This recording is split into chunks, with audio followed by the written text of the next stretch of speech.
Good evening all, and welcome. I hope you're ready, because tonight we're going to get behind the wheel for some creepy stories that happened on road trips and whilst driving. So, I hope you're sitting comfortably, and make sure you have your car keys ready to let the darkness take control. I was driving home one night from an evening work event held off-site, which means instead of my 4-minute commute, it was the better part of an hour on a twisty, dangerous 2-lane highway, known for moose and bears. It was after dusk, and it was definitely nighttime, but not pitch black. I knew where I was going, so I was zoning out and just keeping my eyes peeled for animals darting out of the road. It was fairly quiet for a Wednesday night. A huge truck then comes peeling up behind me. I figured it was a local who wasn't interested in the 90km/h speed limit, which was common, and he would pass me and go on by. This was a huge truck, at least the size of a Ford F-350, and lifted. Not anything crazy, but I live in a rural area, and big honking working pickup trucks are fairly common, so I didn't think anything of it, other than it was just a few locals in a hurry to get somewhere. He slowed down behind me, as I was doing about 100, and then flashed his high beams in preparation to pass me. He sped up into the oncoming lane, came even with my car, and then paused, matching my speed for a second. There were 2 youngish guys in the truck, looking down at me in my hatchback, a lone female in her 20s in dressy clothes, and then they slowed down and got behind me again. It's not like anyone else was coming, and this had never happened to me before, and I was beginning to worry. I was still a half hour from my turn-off to get home, and it was pretty rural all along the way. I was driving and checking my rear view mirror compulsively, and this truck just kept creeping closer and closer to my bumper until they were tailgating me. They'd fall back a little bit and then creep up and ride my tail. I slowed down to 90, 80, sped up to 110 or 120, and I was still worried that a deer or moose might choose this exact moment to hop out in front of me, and then I'd have even more problems. It didn't matter. They stuck right on my tail. We passed turn-offs, and they were still there. And they started flashing their high beams at me on and off, constantly. Stupidly, I wondered if they had seen something in my car and were trying to warn me about it. But my car had been in for a tune-up this week before, and I knew that there weren't any lights out. I had checked it before I'd gotten in, because I was loading work stuff into it, and it was a hatchback. I could see everything perfectly. Then I started to wonder if they were trying to alert me of something up ahead. Basically, my mind was racing. I even wondered if they were trying to signal to me, or Morse code perhaps, but it was just constant on-off high beams. At one point, they turned their lights off completely, and then I definitely panicked hard. I didn't want to stop at a gas station, because I didn't trust a single solitary gas station attendant to help me in the event that these dudes wanted to hurt me. The nearest OPP station was still 50 minutes away, and I thought about dialing 911, but was afraid no cops would be nearby to help me. This was stupid. Don't be afraid to call 911, people. And the truck was getting closer and closer to my bumper every time, until I was genuinely afraid that they were going to run me off the road into the woods or a lake. At one point, I turned my radio off and cracked the window down. Even though it was a cold night, and when the truck came very close to my bumper, I could hear the two guys in the cab screeching and hollering. I don't know what they were doing, but it was noisy. I kept speeding up, and they kept flashing their beams, getting up to my bumper, dropping back, and coming close again, like they were deliberately trying to terrify me. I live near a military base, and the main gates are on my way home. On the turnoff from the highway, they followed me. Of course they did. My only thought was that there was no way I was going home with these assholes tailing me. So I turned into the main gates. Nobody at the main checkpoint, so I flew through it and tailed it down to the military police shack. The truck got to the main gates behind me and then stopped. Just stopped. They pulled through it, did a U-turn, and went absolutely flying out of those gates and back towards the highway, doing more than 100 kilometers per hour. And I got the military police to escort me home. I don't know what was going on. I was just very, very, very frightened that I was about to be run off the road or attacked, or possibly just left for dead. The military police called me the following weeks to tell me they hadn't been able to find any complaints of trucks matching that description, but they would note it for future. In the very best case scenario, it was a couple of drunk or high idiots who thought scaring someone would be a terrific way to spend an evening. In the worst case scenario, that could have been my last night on Earth. When I was younger, me and my family went on a road trip to Wyoming to see Yellowstone National Park. It's a beautiful place, and if you haven't seen it, I would recommend it. Anyway, so from our home in California, it was about a 17-hour drive in our Yukon XL, the largest, most comfortable road trip SUV that you can imagine. It took us several days worth of on and off driving to get there, and during the nights, we would try and find little motels to rest at. One of the nights, due to us being behind schedule, my dad attempted to drive through the night to get us there sooner. He made it probably into the wee hours of the night before he deemed it unsafe and parked us in this little unlit rest stop in the middle of the woods in some flyover state. Me and my brothers had fallen asleep in the car several hours before he'd stopped, so for at least a couple of hours we were sleeping in the car in this dark little parking lot surrounded by forest. Having got a couple of hours of sleep and being in a pretty uncomfortable position, I woke up in the middle of the night, pretty disoriented but not really scared. I looked around and see everyone is fast asleep in this pitch black car, and naturally I feel pretty alone. I try to fall back asleep, but it's just not working out, and so I just sit there for a while with boredom sitting in. Looking out the window to see where we were, it's pitch black, so I couldn't see jack shit. Luckily, I wasn't the type to pack light, and had brought a couple of flashlights in my bag. Being careful not to disturb my sleeping family, I reached into the back seat, unzipped my backpack, and pulled out a little plastic yellow flashlight.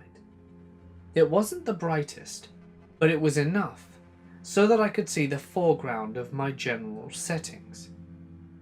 I put it up to the glass, making sure not to make any noise, and pushed the little switch on the on position. I pressed my face against the glass and looked outside. At first it looked like a normal tree line, with some bushes, trees and whatever.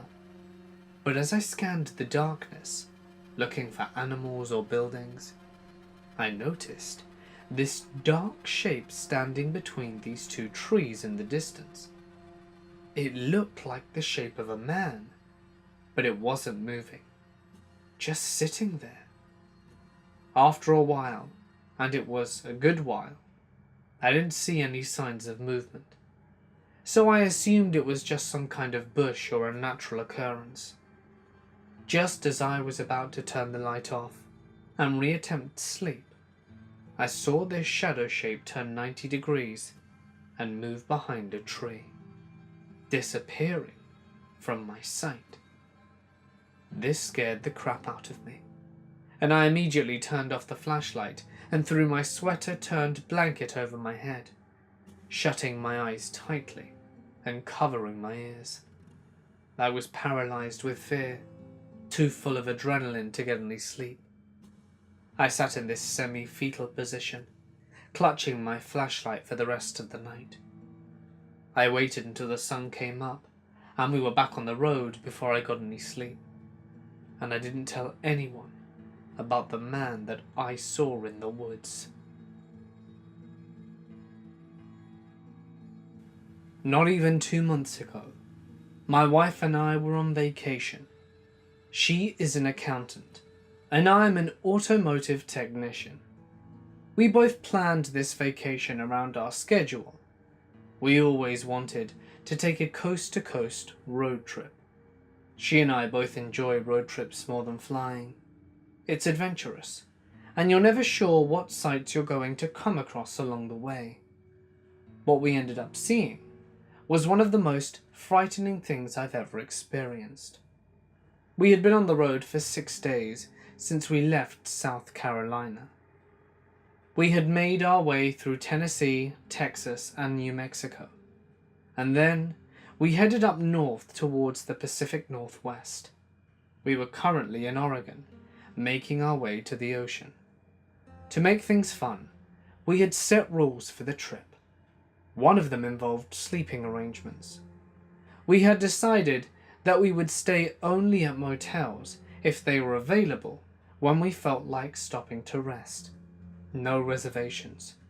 If we didn't find a motel or couldn't get a room, then we would camp off the highway.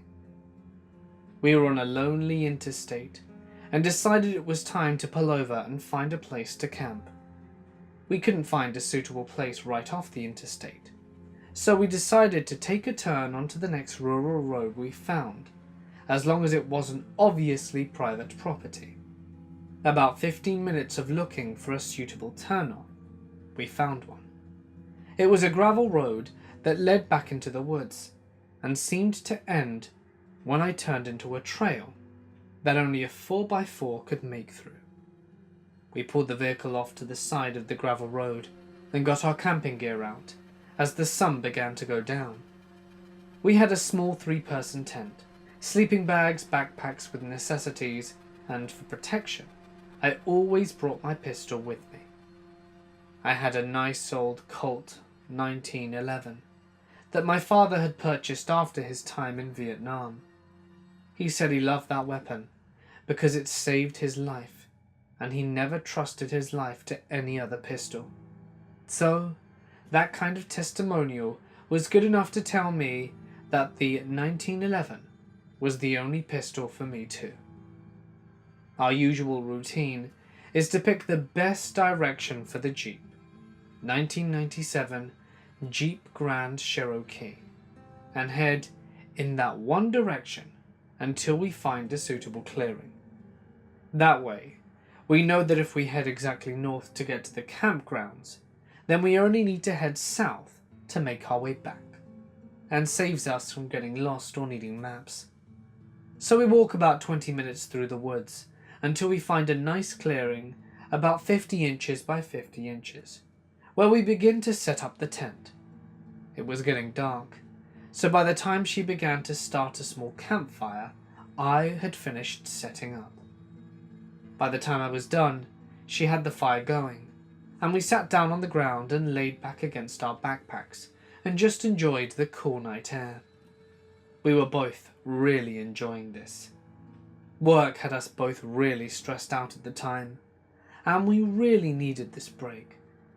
About 2 hours into sitting there and chatting about whatever came to mind, we hear something in the distance.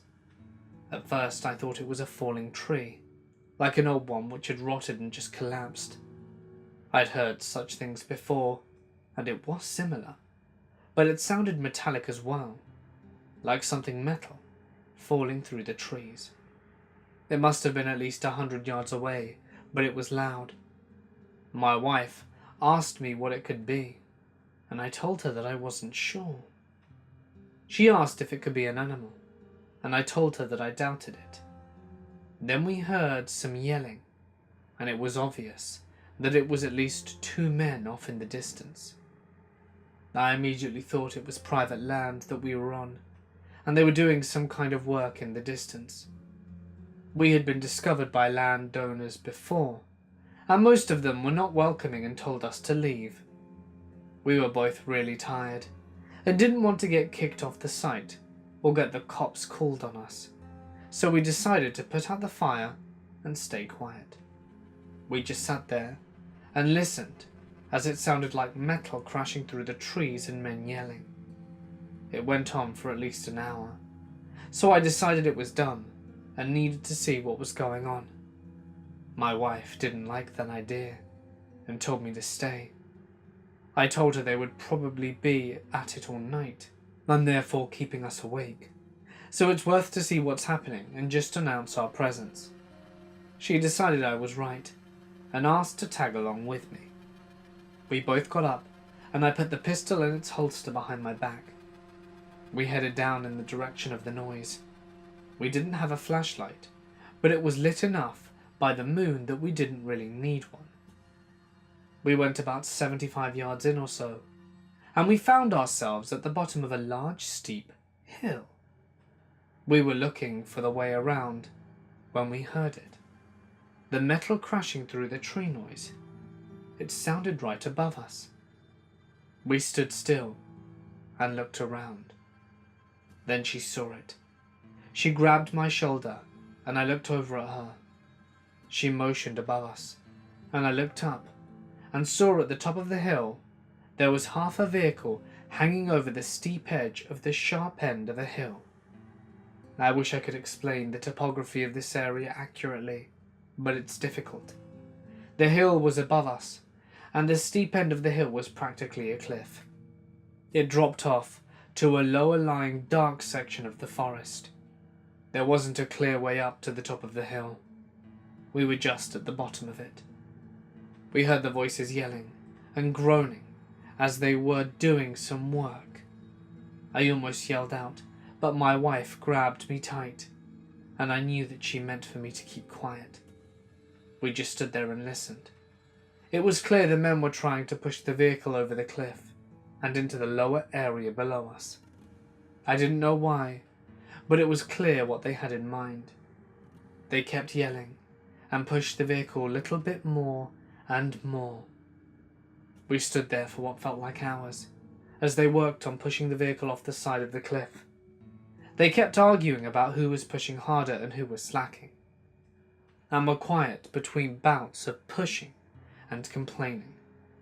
Finally the car slid over the edge, and my wife practically jumped out of her skin as it smashed through the trees and into the lower lying area of shadows.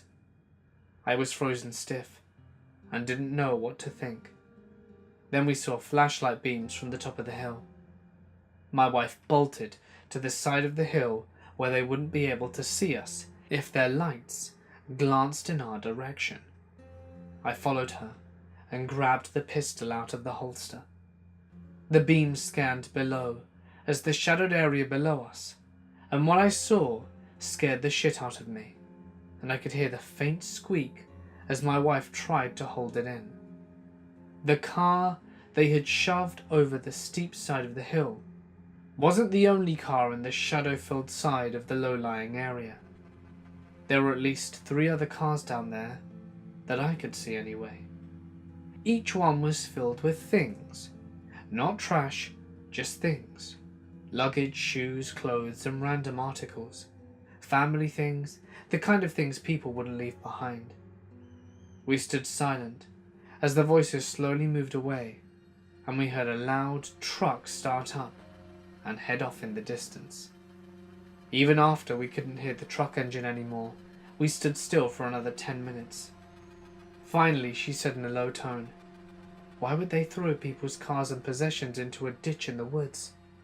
I told her I wasn't sure, but to get out of here.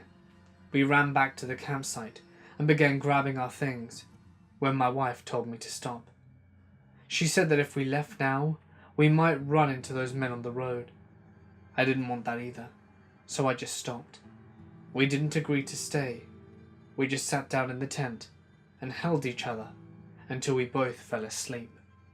It wasn't easy. When I woke up, I had this really weird feeling that what we saw wasn't that abnormal. It was just dark, and we didn't know what we were seeing. I told her we should go back to the site in the daytime.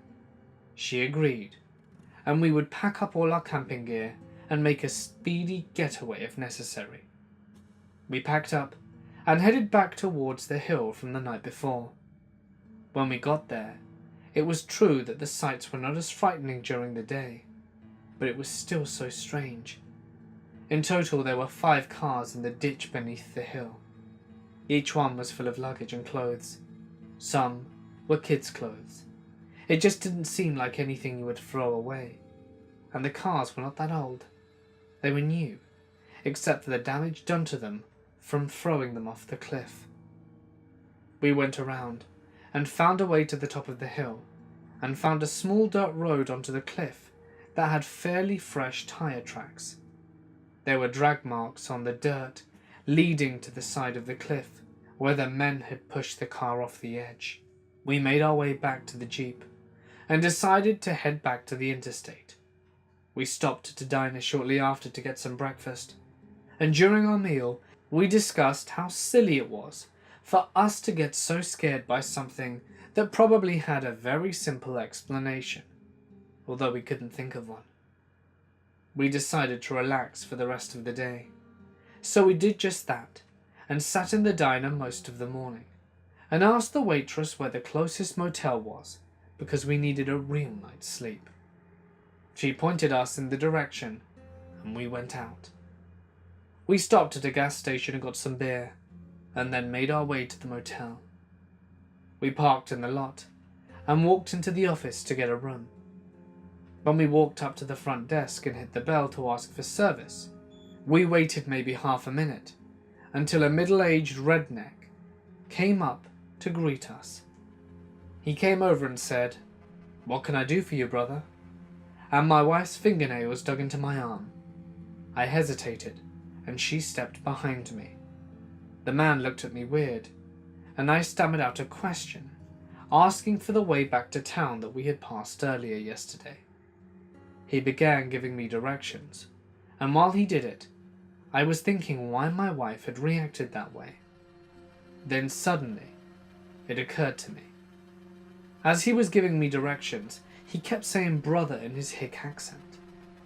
One of the men on the hill last night said brother after every other sentence, just like he did. Like he used the word to punctuate his sentences. I paid close attention to his voice, and I became more and more sure it was the man from the night before. Finally, he finished his overly complex directions, and I thanked him and began to turn around, when he told me that we looked tired and should get a room for the night. I said we would be okay, and he told me that if I changed my mind, he would give me a discount on the rate. But I said thank you, no thanks. We walked out, and on our way to the Jeep, my wife looked like she was about to cry again. We got in, and I drove off fast in the other direction. About 100 yards down the road, my wife burst out crying, saying, "They kill people. They rent a room and then they kill them. I know they do." I thought she was going nuts, but she kind of made sense. Distant travellers from states no way nearby could perhaps come and stay at the motel. The man and his friends attack them, steal their things, and ditch the useless stuff, and dump their cars in the woods. We went back to the town that he'd given us directions to. We didn't need the directions. It was just a distraction. We stopped off at a gas station and called 911 to get the local sheriff's office. They had the sheriff and the deputies meet us at the gas station, and we told them everything. They got our information and we got to a room at the local bed and breakfast. That evening, the sheriff came to speak with us. He asked me to take him to the site where the vehicles were in the ditch. The next morning, we rode in his truck to find the location. It took us a few hours to figure it out, but we finally found it. Sure enough, all the identifying marks on the vehicles had been scratched off. As a technician, I know there are over 24 identifying labels on a car, so someone didn't want the vehicles to be identified. Someone took their time. We didn't have to show them the motel. They knew which one we were talking about. They said it looked okay, but didn't get much business because it was always vacant, and they only accepted cash, and the sheriff always assumed it was a place for hookers and drug addicts. We went back to the sheriff's station and signed statements. We told our story again on camera, and then we stayed at the bed and breakfast one last time before being ordered to head home by the sheriff. We made it back home 2 days later. We drove constantly, and we'd been waiting for the sheriff to contact us in case we needed to be witnesses at a trial or something. Since then, we've had 2 prolonged interviews at their station, and they're supposed to call us when they come to a conclusion, or if they need us to testify. Being an automotive technician, I knew to check for VIN numbers on the vehicles, but I didn't check any of the luggage or clothing, and there was a lot. Each vehicle looked like an entire family was on a road trip and decided to dump their luggage contents into the seats and abandon their cars.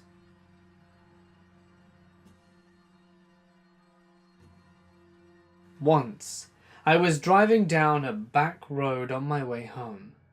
It was about 1 AM and shitting rain.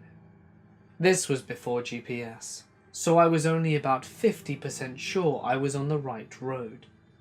If you're familiar with northeastern Georgia / southwestern North Carolina, you'll know that identifying road signs are typically absent, stolen, or vandalized.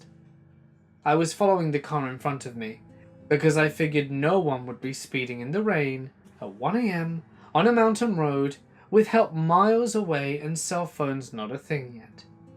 My plan was to follow the road to the nearest town and to find a gas station. Instead, a cop pulls out of the void and flashes their lights. Shit, was I speeding? I pull over. Maybe I could ask for directions. Maybe this is good. Being a polite southern lady, I roll down my window to meet the surliest cop you've ever seen in your life. I apologize about my speeding, and I explain that I'm lost and use "sir" a lot. The first word out of the cop's mouth: "Do you know you nearly hit an elk?" I look at this man who is already soaked through with rain straight in the eyes, and before I can control my damn full mouth, I reply, "There are no elk in North Carolina." "Well, you nearly hit one." As it turns out, there are in fact elk in this part of the country, and I almost died hitting one on a country road in the middle of the night. Never even saw a glimpse of it. This goes back to 2007. I was roughly 20 years old.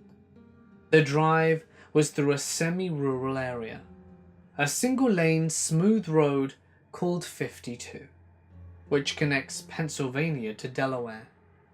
52 also connects to the Devil's Road, where M. Night Shyamalan filmed The Village. It was typically an eerie commute, but due to me using it often, it never truly scared me. My girlfriend at the time was riding with me in the passenger seat, and we were travelling back to Delaware after dropping off my best pal in Pennsylvania, who joined us to see a movie. It was 2 AM at the time, and we had recently crossed the state line, despite being young and stupid. I reduced my speed slightly due to the dense fog which we had quickly entered. Before I knew it, my heart was racing, and I found myself swerving to not hit a person in the middle of the road. It was an apparition-like woman with long hair covered in warm white robes, with a dim glow to her entire appearance. She was knelt down and slowly rising. I didn't get a good look at her face, but perhaps that's what made the fear linger on. I recall saying, "Holy shit, did you see that?" To which my girlfriend agreed, nodding with mouth open and wide eyes. Additionally, this girl I was dating at the time claimed to have a ghost living in her room, a room which no one would ever enter. My girlfriend and I are driving back to Los Angeles and stop at the 10E just after Coachella Valley. It's about 2 a.m, but I really have to pee, and so does she. As we pull in, there's a good amount of trucks on their side and cars on our side, but I don't really see any people. It's got a really creepy vibe, and my girlfriend decides she can wait to pee. So I head to the bathroom while she stays in the car, with the doors locked. In the bathroom is a barefoot, very dirty man sitting on the floor under the sinks, watching videos on his phone. Okay, weird, but I live in Hollywood, so I just avoid eye contact, do my business and leave. My girlfriend decides she does need to go, so I walk her into the bathroom and wait outside. Still no human activity in the rest stop. We get back to my little Subaru and grab some snacks from the trunk and get into the car. The doors are locked and the engine is on, but we are sitting there for a minute or two, preparing to go, when I catch a glimpse of headlights in my mirror. An old 70s massive sedan is slowly passing behind me, and I can see it's filled with 4 to 5 men. Their windows are down, and they pull into the spot immediately next to us. Mind you, I parked no way near any of the other cars, but they pulled up right beside us. Before they came to a stop, my spidey senses tingled, and I jammed my car into reverse and flew backwards, as I heard the driver yelling, "Hey, hey!" trying to get our attention. And then they put their car into reverse and back up in front of me, blocking me from leaving. But thankfully, I'm driving a new Subaru versus their old clunky sedan from the 70s, and without taking an extra beat, I floor it and swerve to avoid them while they're backing up. We book it out of the rest stop, and I did 90 for the next 10 miles. I can't say for sure what would have happened if we'd have stayed, but I don't think that they were asking for directions. I used to drive all over the States for fun during the summer. This was in my teens, 20s and 30s, and man, I have seen some odd shit. I remember driving through northwestern California, Colorado and Oregon right after Mount St. Helens blew. That was amazing. Just miles and miles of dust, ash and mudslides. The devastation and desolation left behind was utterly unbelievable. One time I drove from Raleigh to San Antonio in one shot, mostly because I became convinced that I was being followed by a trucker with ill intent, and by the time he dropped off from behind me, I was too close to San Antonio to quit. That was a long 27-hour drive. Once driving to Connecticut, somewhere in Georgia, I could have sworn I almost saw hundreds of UFOs land alongside the highway around 3 a.m. It must have been some sort of optical illusion, but damn did it freak me out. Scariest was driving to Houston one night, and it got so foggy you couldn't see 20 feet ahead of you, and people were still speeding by me. In this one particular spot, I had 4 or 5 cars fly by me, and 1 minute later, I almost rear-ended someone's overturned trailer that apparently they dragged along behind them for quite a while, throwing all types of household crap all over the road. That was only weird because, except for the cars that went by, Didn't see a soul out there before or after. At 60, that shit can come up on you fast when you can barely see on the highway, and I about pissed myself. There was also a time I was driving through Nevada in the middle of the night. I started to see black spots all over the road that just kept getting denser and denser over time. Sounded like I was running over thousands of pine cones. It was a little weird, because I swear they were moving, but I wasn't sure at the time. So I stopped at the next gas station, only to find out there was some kind of tarantula migration going on. I'd never heard of that before or since, and I swear I must have driven over 1,000. Easily. Never saw so many spiders like that on the road before in my life. I was passing through New York City a few weeks back, and I was trying to exit through the Midtown Tunnel, but some accidents caused a 10-block and several avenue gridlock for those trying to go through. As a result, all the intersections were filled with cars, and pedestrians and drivers alike couldn't see much as they were trying to move around. For me, I was trying to make a right turn around some traffic, so I swung into the road's shoulder and started approaching the intersection at about 5 or 10 miles per hour. As I entered the intersection, a middle-aged guy in a wife-beater walks around one of the stopped cars, sees me coming, and jumps out of his skin, thinking that I was going to hit him. So I hit the brakes, stopped well in front of him, and threw up my hands and mouth an apology. It's pretty customary to never open your window in New York, and he responds to my apology by walking over to my passenger side and cussing me out and spitting on my car, which, to me, signals that it's time to move on. So I shoot through the intersection and head some 5 or 6 blocks south before stopping at a red light. In my head, I was replaying the events that had happened when I looked in my mirror and see this guy about 10 feet from the rear of my car. He somehow followed me on foot for that distance and was now walking directly towards me with what I would describe as a 1,000-mile stare. Not wanting to see what this guy had in his mind, I stomped on the gas and drove away and never saw him again. But I wonder to this day, what would have happened if I didn't look in my rearview mirror?